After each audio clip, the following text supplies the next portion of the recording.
They said the soil in North Carolina was red because of the clay. They lied. It was red because of what was buried beneath it, and what was about to rise again. The night began like a whisper, cold, silent, too calm for a land soaked in misery. A thin fog rolled over the cotton fields, curling around the cabins like skeletal fingers. Inside one of them, a man named Isaac Turner sat on the dirt floor, sharpening a rusted blade. Slow strokes, slow breaths, slow rage. He didn't blink. He didn't tremble. He had already died once in his heart. What came next couldn't scare him. The plantation around him slept like a beast fed on stolen years. 17 masters. 17 voices that barked orders, cracked whips, stole sons, buried secrets. And tonight, Isaac's hands refused to stay silent. He wasn't always like this. Once he believed in patience, in hope, in prayers whispered into the cold wind. But the wind never answered. Not when they took his brother, not when they chained his wife until she couldn't walk, not when the overseer pressed his boot against Isaac's neck and laughed. So tonight, Isaac answered back. A floorboard creaked outside. Isaac's eyes snapped up. For a heartbeat, only silence. Then the door slid open.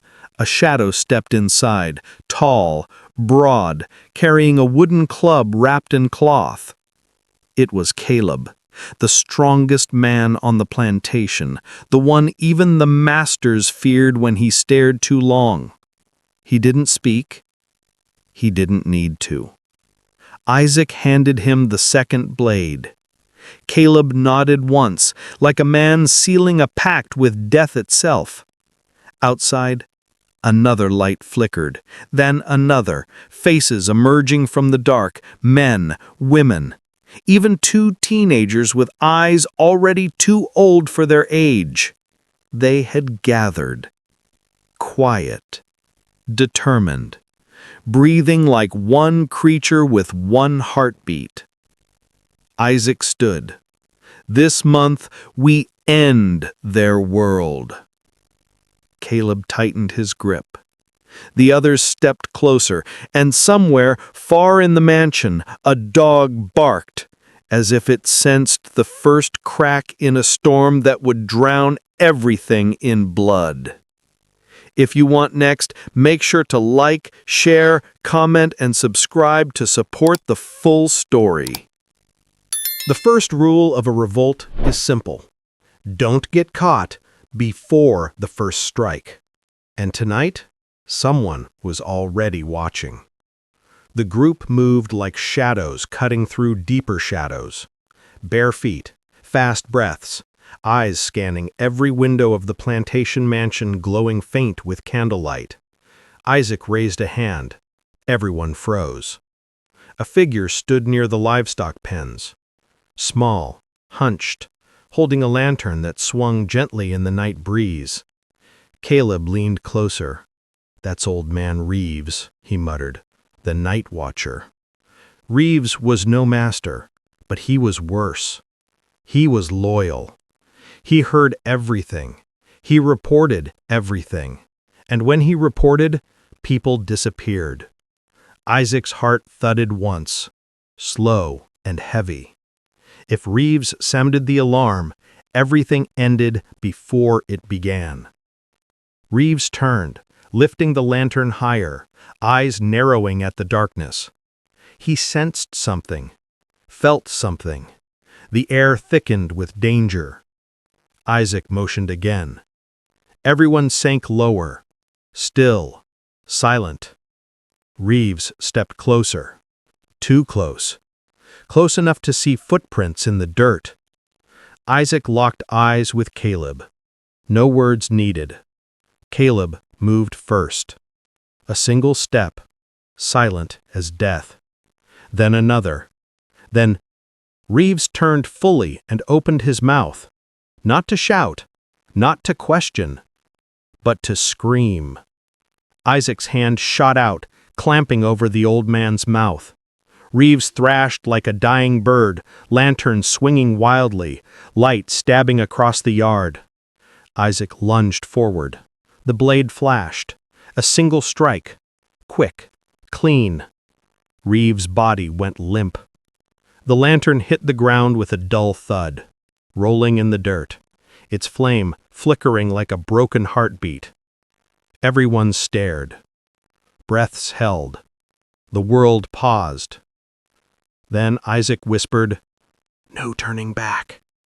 They dragged the body behind the shed, covering it with loose hay. The small flame under the lantern still danced, an unspoken warning in the darkness. From the mansion, a dog barked again, louder this time, suspicious, growing restless.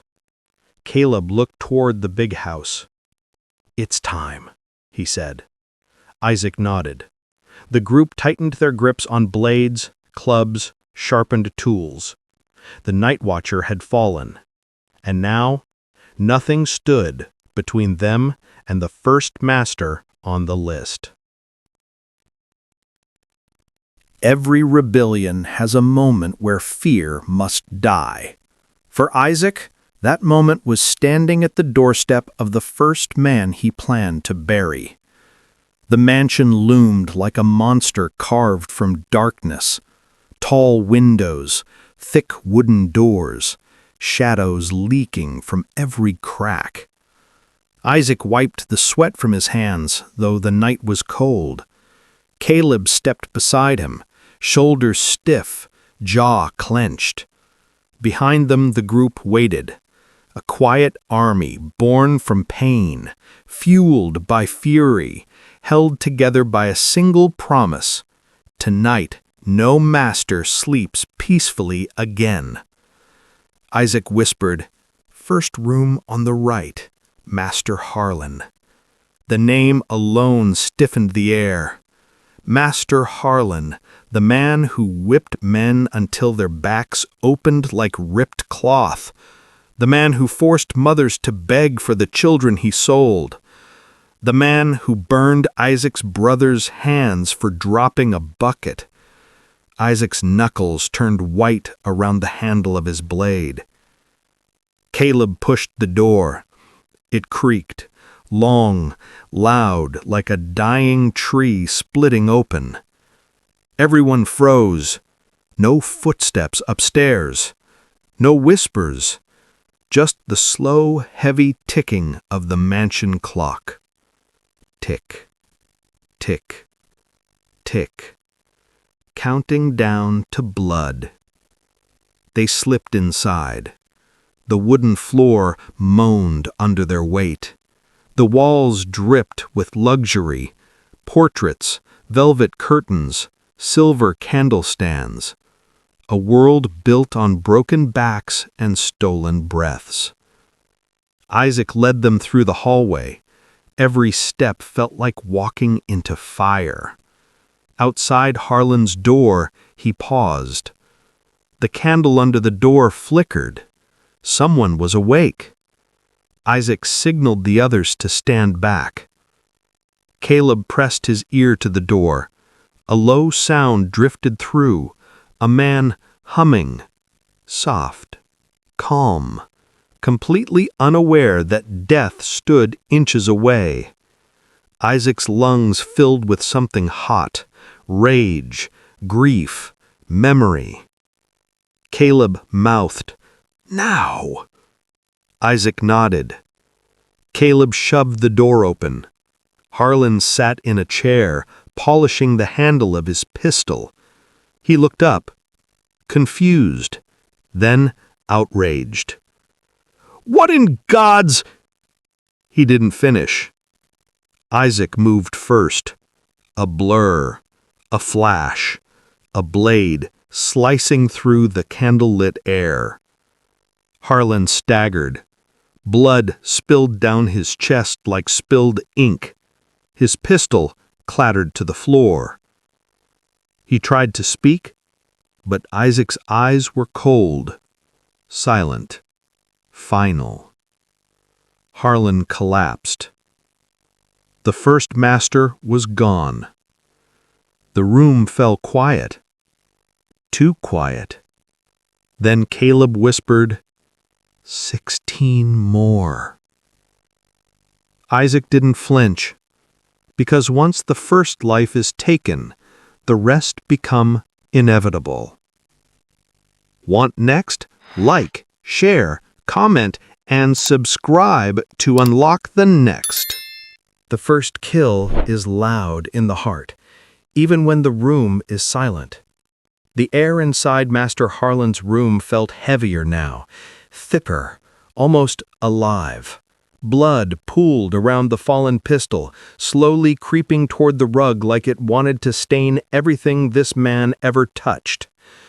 Isaac breathed out slowly, not in relief, not in triumph, but in something darker, the feeling of a chain snapping inside him. Behind him, the group hovered near the doorway, wide eyes, cold sweat, shaking hands. Killing a master wasn't just an act of rebellion, it was an act that rewrote the world. Caleb stepped forward first. He placed a firm hand on Isaac's shoulder, grounding him. You did what had to be done. Isaac didn't answer. He didn't need to. His silence spoke for him. There was no turning back now. A sudden thump echoed from upstairs. Everyone froze. Another thump, then soft footsteps. Someone else was awake. Isaac motioned with 2 fingers. The group moved in formation, silent, focused, trembling but committed. They crept up the staircase. Every step groaned like it was warning the house. At the top of the stairs, a door opened. A thin figure stepped into the hallway. Miss Clara, Harlan's wife, a woman known for her sweet voice in church and her venomous cruelty behind closed doors. Her eyes widened, not at the weapons, not at the blood on Isaac's sleeve, but at the sight of Caleb. You, she hissed, voice cracking, you filthy. Caleb didn't let her finish. He charged, covering the distance in 2 strides. His hand clamped over her mouth, cutting her scream into a muffled cry. But Isaac raised a hand. Wait. Clara struggled, eyes wild, nails digging into Caleb's skin. Isaac stepped closer, not with anger, not even with hatred, but with purpose. You knew, he said softly. You watched them do it. You let them. Tears welled in her eyes, not from guilt, but from fear. Caleb looked to Isaac. Your call. The hallway felt suffocating. Every person held their breath. This decision would set the tone for the rest of the revolt. Isaac tightened the grip on the blade. Clara whimpered, and the house seemed to lean in closer, waiting for his verdict. Want next? Like, share, comment, and subscribe to unlock the next. Mercy is expensive in a war where mercy was never given. Clara trembled in Caleb's grip, her breath hot and frantic against his palm. Her eyes darted from Isaac to the blade, to the bloody smear trailing down his sleeve. The hallway held its breath. Isaac stepped closer, the floor creaking under his weight. He wasn't thinking about revenge. Not anymore. He was thinking about the one thing every slave learned the hard way. Hesitation is how revolts die. Clara tried to speak through Caleb's hand. Words dissolved into muffled gasps. Isaac raised his blade. Her knees buckled. Then, a sudden tug on his shirt. It was Naomi, one of the women who had joined the revolt. Young, scarred, eyes filled with something Isaac recognized too well, pain carved from years of cruelty. "Let her talk," Naomi whispered. "Make her confess." Isaac hesitated, just for a breath. He nodded. Caleb loosened his hand slightly. Clara's voice spilled out in a broken rasp. "Please, please, I never touched any of you. I never—" Isaac's eyes sharpened. "You stood there," he said, "when they whipped Naomi until she fainted, when they branded Caleb's shoulder, when they dragged my brother out in chains." Clara's mouth opened and closed like a dying fish. I couldn't stop them." "You didn't try." Her silence was louder than any scream. Isaac stepped closer, blade glinting in the dim candlelight. "Tell the truth." Clara's face crumpled. Her voice cracked. I was afraid." Isaac almost laughed, a cold, bitter sound. "Afraid?" he repeated. "We've lived in fear our whole lives." Naomi stepped forward, her voice trembling.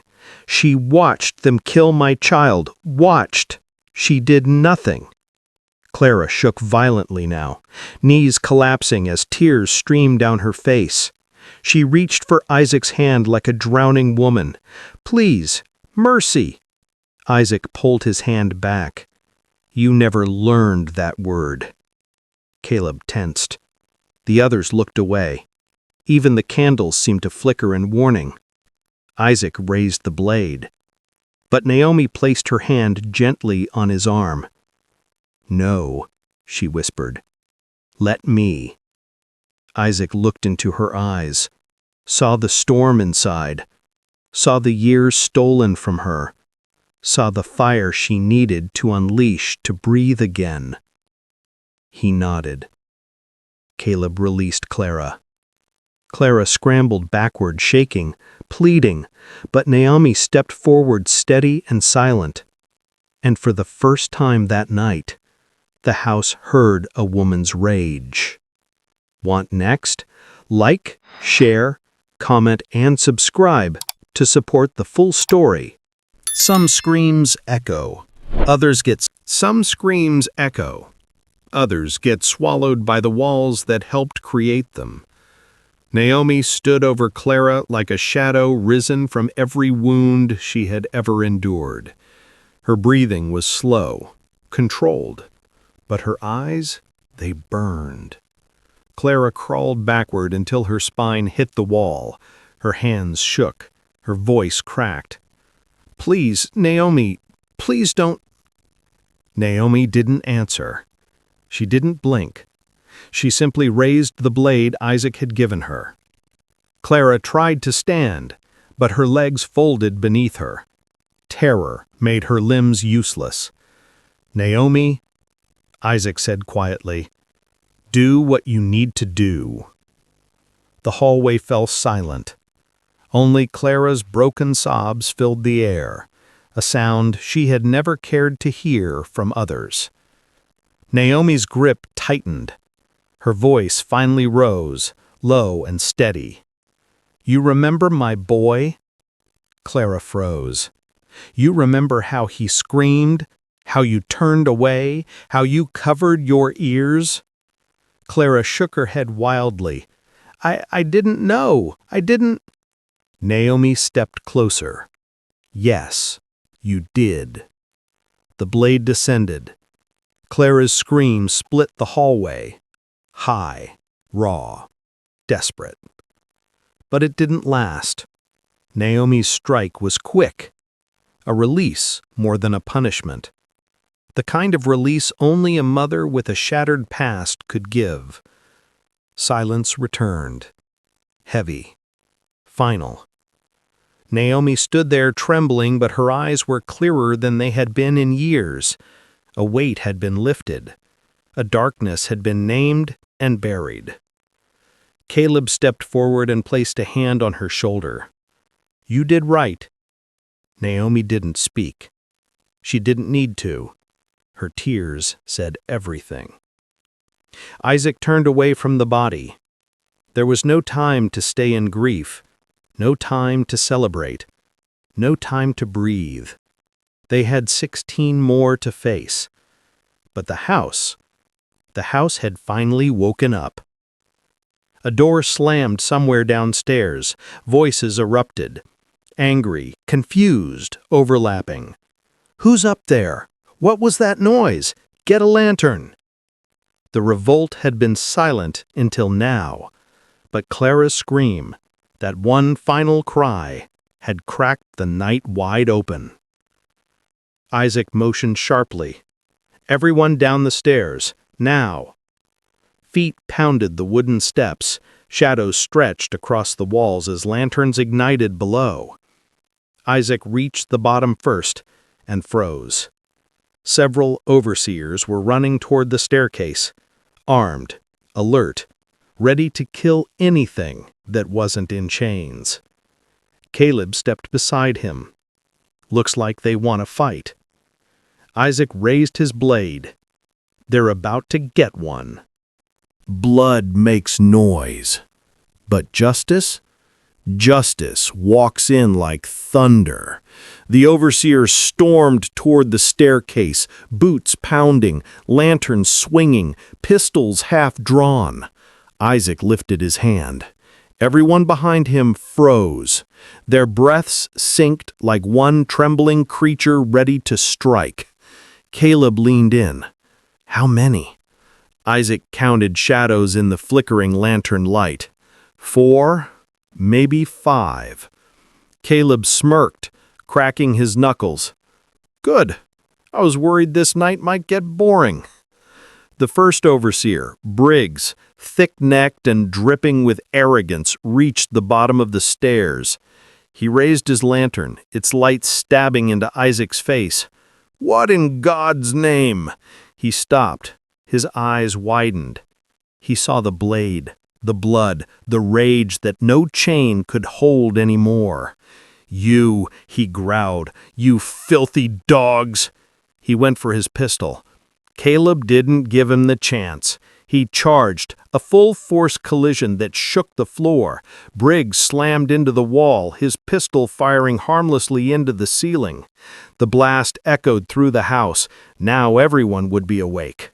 Isaac leapt down the last step and drove his shoulder into the second overseer's chest.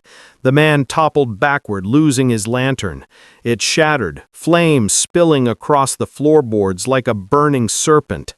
"Fire!" someone shouted. No one listened. The third overseer swung a whip, the crack slicing the air. It wrapped around Isaac's arm, burning hot. Isaac yanked hard, dragging the man toward him. A quick slice, a choked gasp. Another body dropped.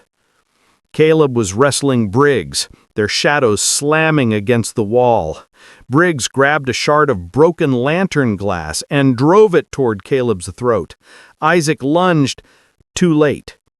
Naomi appeared from the side, swinging the wooden club she stole from the barn. The crack echoed like a gunshot. Briggs dropped instantly. Caleb looked up, breathless. "Remind me never to make you angry." Naomi didn't smile. She never did anymore. The last overseer bolted for the door. "Get the master! Get—" Isaac hurled the blade. It struck the man's leg. He fell screaming. Caleb walked over and finished it with a single strike. Silence slowly returned, broken only by the whisper of flames crawling across the floorboards. Isaac scanned the bodies. The group behind him stared with a mix of terror and awe. This house is waking up, and the rest of them will come running. Outside, a distant horn blew, long, sharp, unmistakable. A call for reinforcements. Caleb stepped beside him. So what now? Isaac tightened his grip.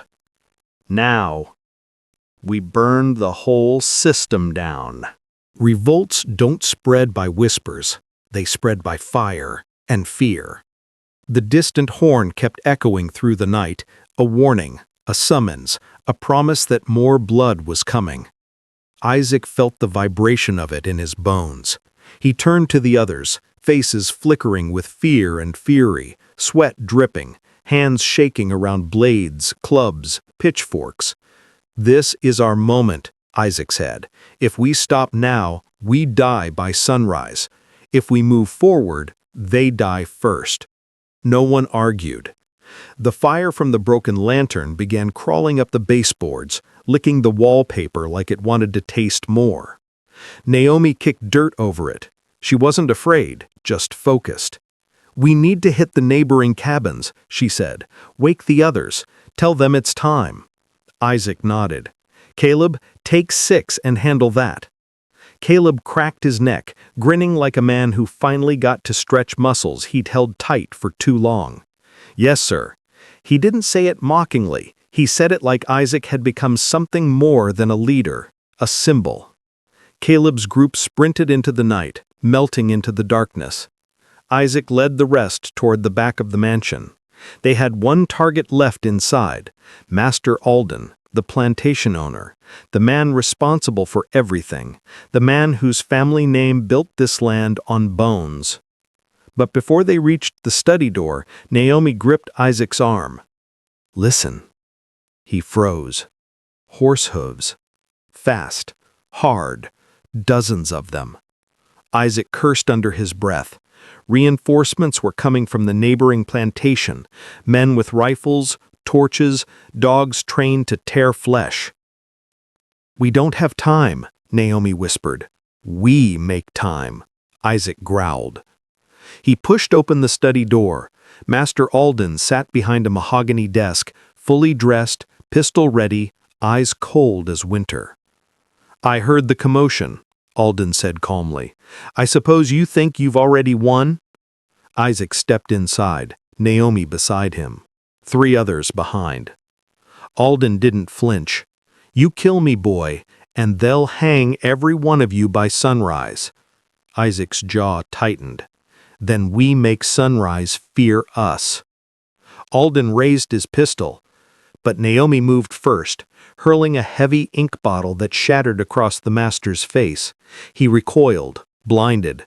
Isaac slammed him to the ground. The pistol fired into the ceiling again. Dust rained down. Alden clawed at Isaac, coughing ink and blood. "You're nothing," he choked. "You're animals." "We learned from the real animals." The door behind them shook, reinforcements pounding against it. Naomi looked at Isaac. "You ready?" He nodded once.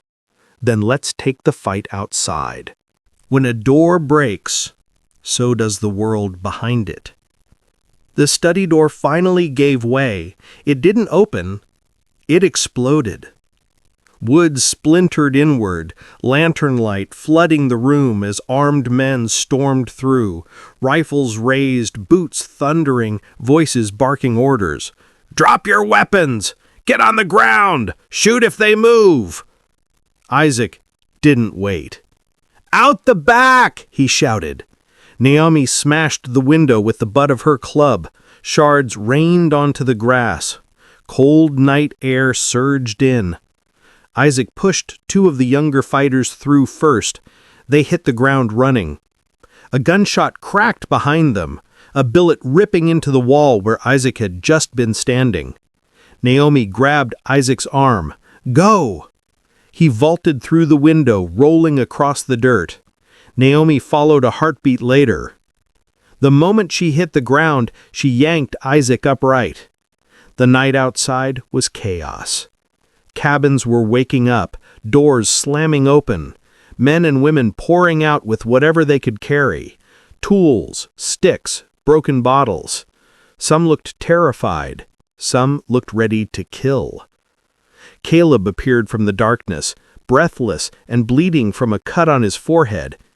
"We've roused everyone, but there's riders coming from the east road, 20, maybe more."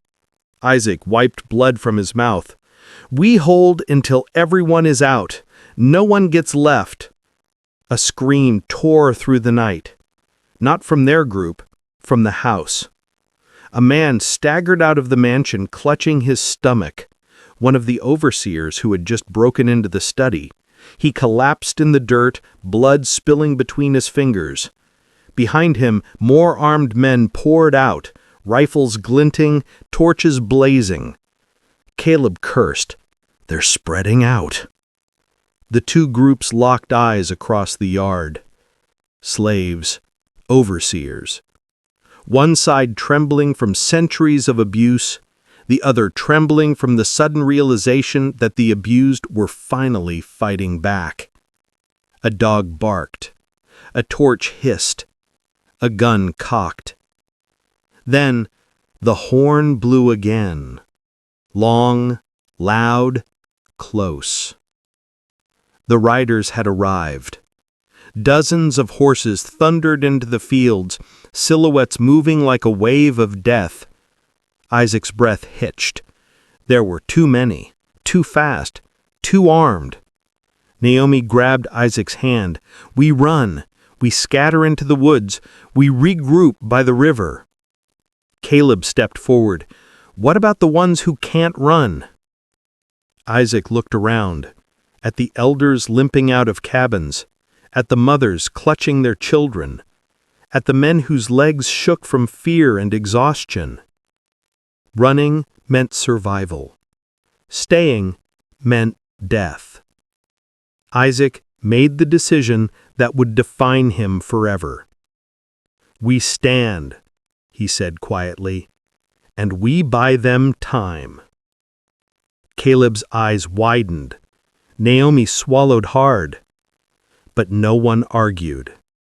Isaac stepped forward, gripping his blade until the handle dug into his palm.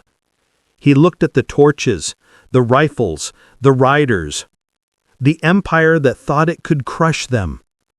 Then he whispered, "Let them come." And the night split open as the first gunshot fired. In death. Others end in legend. This one would be remembered in fire and blood.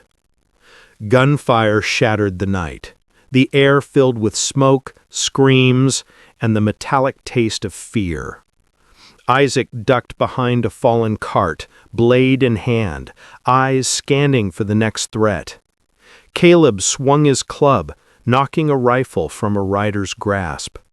The man went down with a scream that echoed across the cotton fields. Naomi moved like a shadow, swift and deadly, guiding the weaker fighters toward cover. Every shot fired, every life taken, bought time for the others to escape. The horses thundered closer.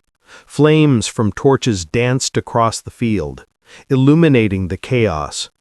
Some of the fighters hesitated, fear gripping their hearts, but Isaac's eyes burned into them. Stand, fight, survive. A rider aimed straight at Isaac. A flash. The bullet missed, grazing his shoulder. Pain shot through him, but he didn't falter. He leapt forward, driving the blade into the man's chest.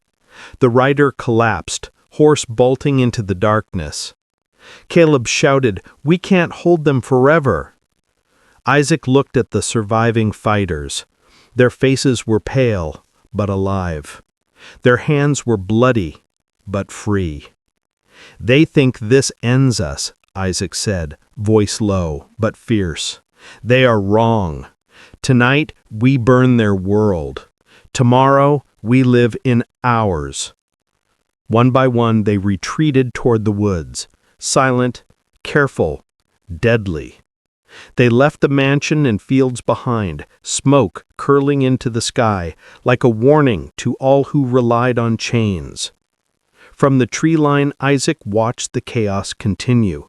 He saw the masters and overseers cursing, shooting blindly into the night. He saw the fire consuming their symbols of power. And he saw the faces of his people, terrified, but alive.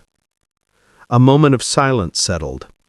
The first rays of dawn stretched across North Carolina, painting the fields red, not just with blood, but with freedom, fear, and fury. Isaac turned to his group.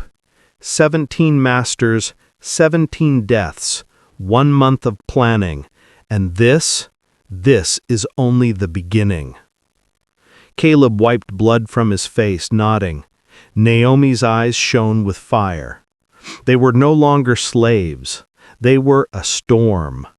And the legend of the bloodiest revolt in America had been born. The whispers would grow, the stories would spread, and no master would ever forget the night fear became flesh.